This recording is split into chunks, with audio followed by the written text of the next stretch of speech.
नमस्ते। आज हम कुछ ऐसी चीजों पर बात करेंगे जो रोज हमारी रसोई में होती हैं। लेकिन शायद हम उनकी असली ताकत को पूरी तरह से नहीं जानते। हाँ, बिल्कुल। तुलसी, हल्दी, अदरक, शहद, नीम और एलोवेरा ये सिर्फ पौधे या मसाले नहीं हैं। ये तो जैसे प्रकृति के छोटे छोटे पावर हाउस हैं। सही कहा आपने। आज हम इनके फायदे, सही इस्तेमाल और हाँ, इनके पीछे का विज्ञान भी समझने की कोशिश करेंगे। बिल्कुल। इन्हें सिर्फ घरेलू नुस्खे कहना वो इनकी पूरी क्षमता को नहीं दिखाता। ये एक तरह से सुपर हर्ब्स है, हमारे पूरे स्वास्थ्य के लिए फायदेमंद। चलिए तो फिर शुरू करते हैं तुलसी से।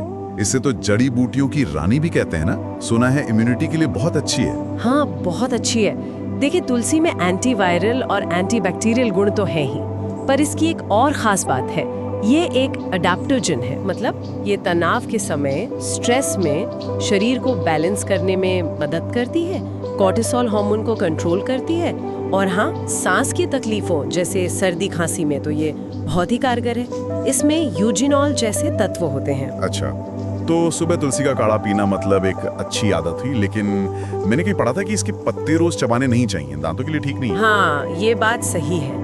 रोज सीधे पत्ते चबाने से दांतों का जो इनेमल होता है ना, ऊपरी परत, उसको नुकसान पहुंच सकता है। तो काढ़ा या चाय ज्यादा बेहतर है। और अगर नाक बंद हो तो पानी में तुलसी डालकर भाप लेना, वो भी एक बहुत पुराना और असरदार तरीका है। समझ गया। तो तुलसी हुई अंदरूनी रक्षा के लिए, और हल्दी तो जैसे बाहरी और अंदरूनी दोनों तरह की सूजन के लिए कमाल है। उसे सुनहरा मरहम कहना गलत नहीं होगा, है ना? बिल्कुल सही। और इसकी इस सुनहरी ताकत का राज है इसमें मौजूद करक्यूमिन। जी। ये एक बहुत ही शक्तिशाली एंटीऑक्सीडेंट है, सूजन से लड़ता है, और कुछ शुरुआती रिसर्च तो ये भी कहती हैं कि ये कैंसर सेल्स की बढ़त को भी शायद धीमा कर सकता है। अरे वाह। हाँ, तभी तो हल्दी वाला दूध रात को पीना या स्किन के लिए बेसन दही के साथ इसका उपटन लगाना, ये सब इतने पॉपुलर है। लेकिन क्या हल्दी ज्यादा लेने से कोई दिक्कत हो सकती है? हाँ, देखिए, किसी भी चीज की अति अच्छी नहीं होती।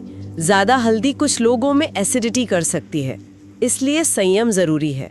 और हाँ, गले की खराश के लिए हल्दी और शहद का पेस्ट, वो तो बहुत असरदार माना जाता है। अच्छा, अब आते हैं अदरक पर।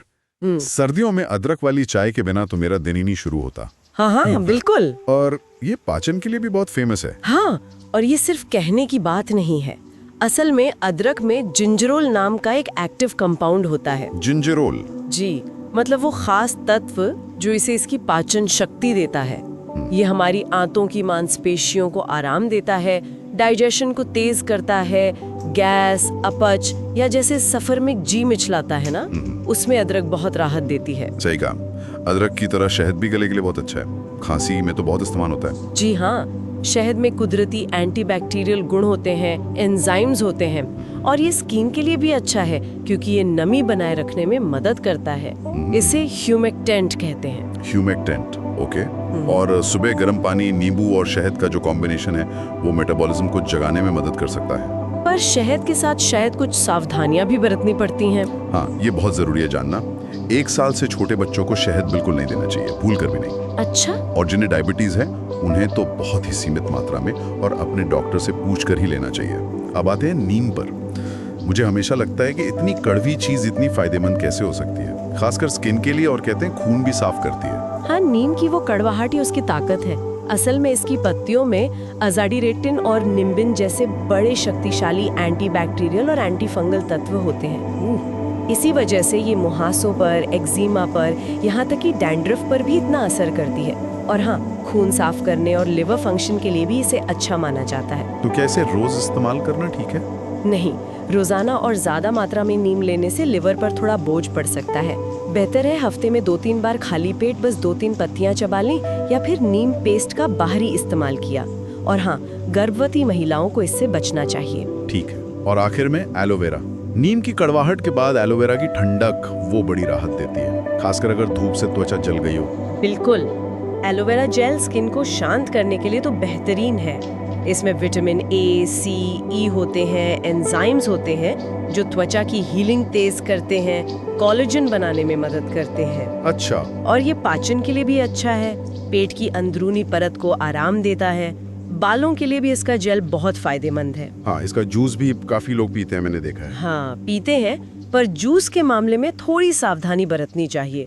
हमेशा अच्छी क्वालिटी का सर्टिफाइड ब्रांड का ही जूस लें और कम मात्रा से शुरू करें, जैसे खाली पेट 30 ml। सीधे पौधे से निकला ताज़ा जेल स्किन और बालों पर लगाना ज्यादा सेफ है। तो ये सारी चीजें अपने आप में तो बहुत शक्तिशाली हैं।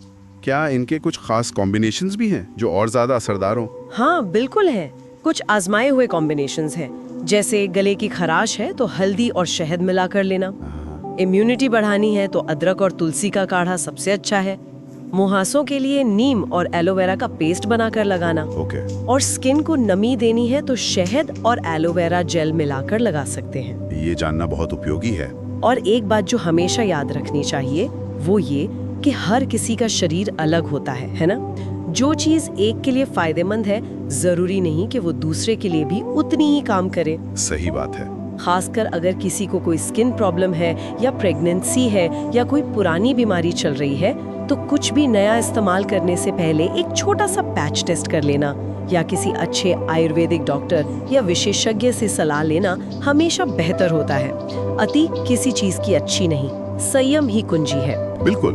तो ये 6 चीजें सिर्फ नुस्खे नहीं है, ये तो एक तरह से स्वस्थ जीवन शैली का हिस्सा बन सकती हैं। इस देसी ज्ञान को अगर हम समझदारी से अपनी रूटीन में शामिल करें तो अपनी सेहत को काफी बेहतर बना सकते हैं। एकदम सही कहा। और सोचने वाली बात ये भी है कि जब हम इन पारंपरिक चीजों के पीछे का क्यों समझते हैं ना, कि ये काम क्यों करती हैं, तो हम सिर्फ लक्षणों को दबाने के बजाय अपनी सेहत की नींव को मजबूत करने वाली अच्छी आदतें अपना सकते हैं। जरा सोचिए कि ये ज्ञान हमारी रोजमर्रा की जिंदगी में कैसे और बेहतर तरीके से शामिल हो सकता है।